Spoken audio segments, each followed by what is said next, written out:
You know, as we are nearing the summer transfer window, loads of stories concerning the transfer news are really going to be broken, and these stories are always let out by the agents of the representatives of these players. And now today, we've gotten a story from Grammy Bailey that Arsenal are monitoring Raheem Sterling at Chelsea. That's it. They are monitoring him up. So we are going to discuss that and more onto the Rokani Media Football, and Rokani David is my name. We are also going to discuss about the latest about Bukayo Saka contract extension at Arsenal. The hopes are really high and the player is really willing to extend the contract at a club known as Arsenal. And lastly, Yakub Kiwior finally played his first game for Arsenal as he played for the under-21s alongside Emily Smith-Rowe, and he has really looked insane, and he is insanely good at that ball distribution. And that's why I've always come out and told you that the moment Yakub Kiwior fits into the system of Mikel Arteta, Gabriel Magalhaes is going to see himself benched because this guy is insanely good. Smash the like button, comment and share. If at all you're watching us for the very first time, lower right bottom corner is the place to be. Smash the black button that has the word subscribe. After smashing it, hit the notification bell. That will enable you to get notified every time we upload a video onto this channel. Third video of the day. Most of you thought that because I started late, I'm not going to give you the news that you guys desire. I've done everything. I've done the preview of Arsenal versus Everton happening on Wednesday, and I'm here divided into, I don't know how I'm going to divide myself into two to come out and do a match day live of Arsenal versus West Ham, and of Arsenal versus Everton and United versus West Ham, because United is playing the FA Cup and Arsenal playing the Premier League at the same time. But I'll find means and see how I'm going to add up on all of those. Now, let's get into the story of Raheem Sterling, a player that really crossed from Man City to Chelsea. He left together with Gabriel Jesus. They both headed to London, but to different teams in London. Today, Grammy Bailey has told us that Arsenal monitoring Raheem Sterling as part of the Champions League preparations. Mikel Arteta has enjoyed Jorginho's influence and would like more experience next season to help his young squad. That is Grammy Bailey, transfer correspondent for 90-minute football, and obviously team talk in there for you. Now, people might say this is a hoax, but it's not a hoax. And I cannot urge you all complain with people who are saying this is a hoax. Do you know why? The plan of Arsenal has always been get signing players between the age of 20 or 19 to 25 or 26. That's it. Raheem Sterling, as it stands, Raheem Sterling is one of those players that is really in his late 20s, and he's having 28 years of age. And it showed you that there has been a shift in the signings of Arsenal. Trossard, 27.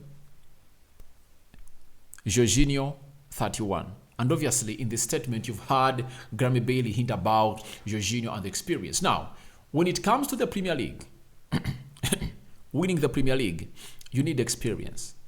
There is a story I'm compiling about Modric Caicedo having not come to Arsenal, and Jorginho with Trossard coming in at Arsenal. And obviously, it's really one of the best achievements that Mikel Arteta has gone ahead to really achieve at Arsenal. And it's really evident into this story that where Arsenal is, experience is needed. Do you know why it's like this? And Arsenal have gone ahead to change the plan or their transfer plan immediately because of them being ahead of schedule. Let no one lie to you that the board of Arsenal thought that they are going to compete for the league title this season. That's it. That wasn't the case. The case was simple. They are planning to go back to the Champions League, at least get fourth place or third place and go for the Champions League next season. But as it stands, Arsenal are competing for the Premier League trophy, and they are favorites to win it. The trophy is theirs to lose. If they win on Wednesday, beat Everton, they'll be 5 points ahead of a team called Manchester City, 11 ahead of Manchester United, meaning that they would have gone ahead to open some good gaps between them and City and Manchester United. So, with them seeing their project at that level, I think it has really tried to go deep into their minds that maybe we can even win the Champions League next season. And it's right, because if you are having a squad like that and you add Raheem Sterling, Caicedo, or Declan Rice, you bring in Marco Asensio, you bring in Yuri Tielemans onto that team. Oli Watkins is also being liked by Arsenal. Tell me the reason as to why Arsenal doesn't win a Champions League and a Premier League, because they would have gone ahead to add a mixture of talent and young, a mixture of old and young talented people with huge experience to take them to the next level. You know, if you've been watching Jorginho play for Arsenal, he has showed you how experience is needed to guide this young side to victory. And his coming in through has really changed the mindset of all the people at Arsenal that maybe some experience is needed. And not experience of being only old, experience of winning and playing at those levels. When you look at that Arsenal side, it's only Gabriel Jesus, Zinchenko, I think Thomas Partey, Jorginho, who else? That have gone ahead to play at high levels of the Champions League and to compete for the Premier League season in, season out. So their mentality is set to winning.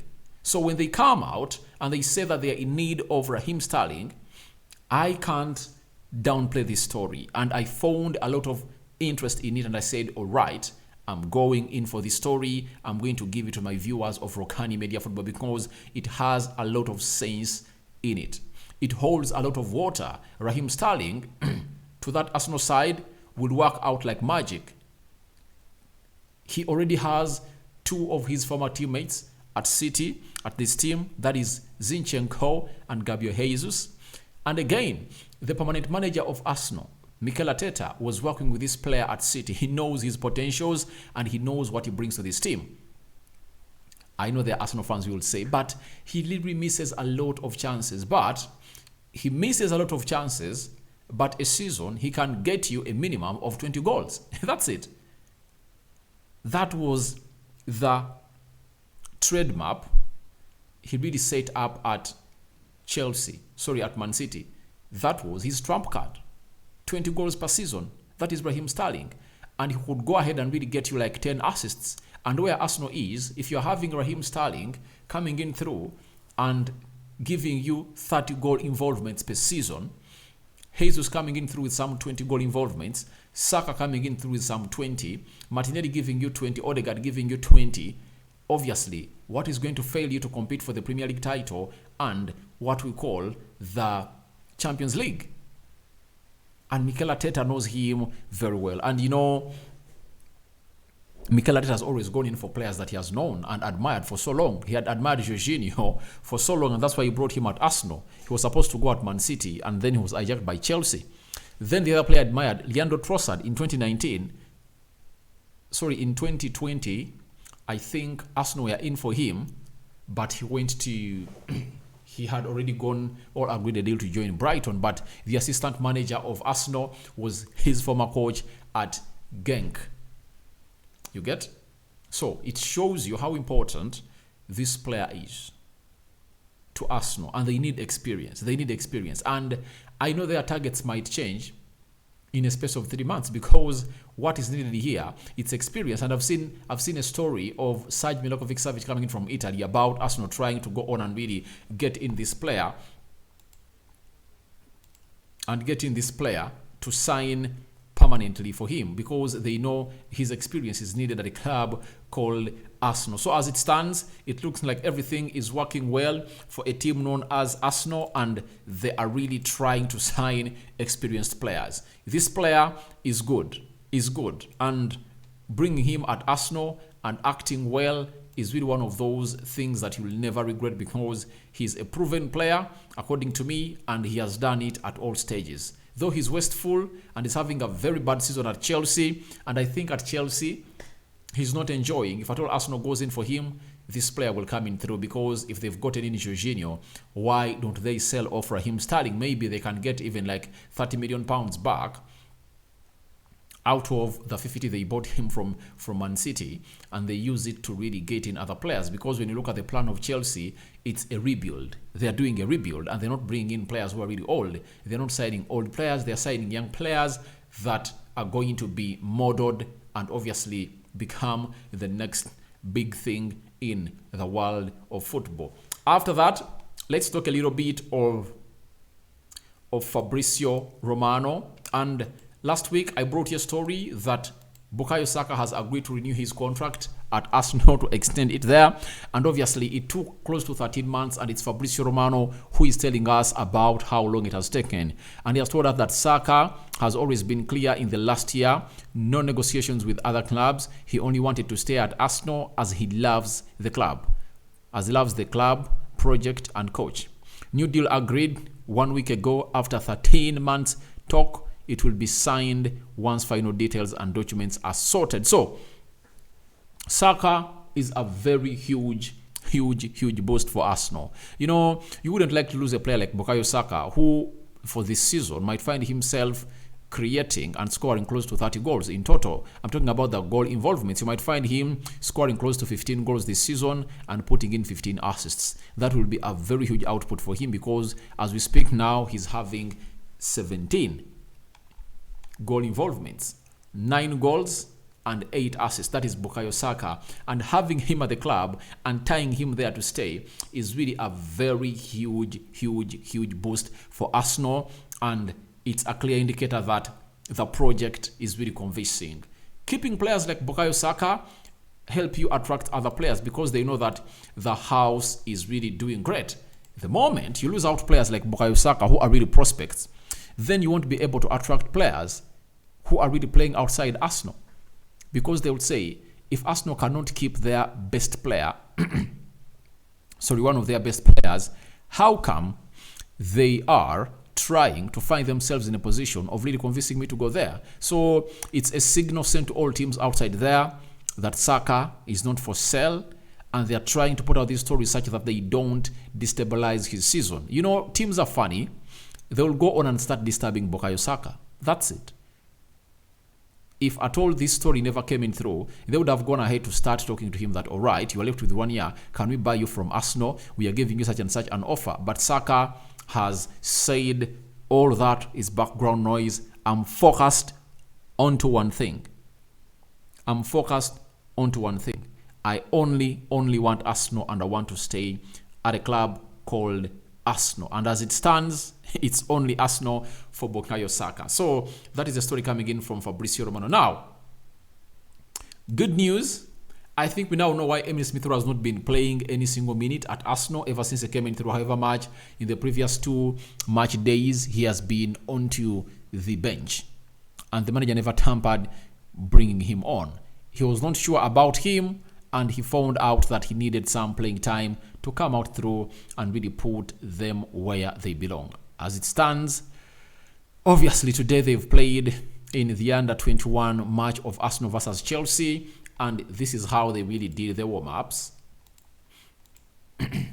This is Emile Smith Rowe. This is Yakub Kiwior trying to do the needful and easy warm-up, and they really played very well, especially Yakub Kiwior. As you see him there, he was the one to talk about into that beautiful game of football, trying to pass that ball left, right, and center.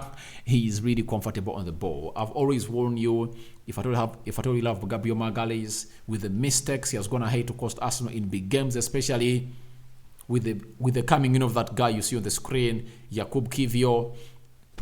The position of Gabriel Magalhaes is really in danger, because this guy is a pure baller. He's fast, he's tall, he's hard and confident on the ball. Arsenal is a team that builds from behind. This is one of the players that you will trust and build on that kind of football, and he's a pure talent. Magalhaes has played his role, but the reason as why Mikel Arteta went in for a player like this one is because he needs a ball-playing centre-back, of which Gabriel Magalhaes is not. So guys, thank you very much for watching through. Your thoughts on Arsenal monitoring Raheem Sterling are welcome in the comment section below. Source of experience, do you agree with it? I'm waiting for your thoughts in the comment section. Bukayo Saka, hope increasing at Arsenal. And lastly, Yakub Kiwior and Emily Smith-Rowe take part into the Arsenal 21s under 21 match against Chelsea that has been played this evening. Your thoughts about that are welcome also in the comment section below. Do you think Yakub Kiwior will displace Gabriel Magalhaes from the left center back position of Arsenal? I sign out for now. See you later. I cover you all in the precious blood of Jesus Christ. Bye bye and good night.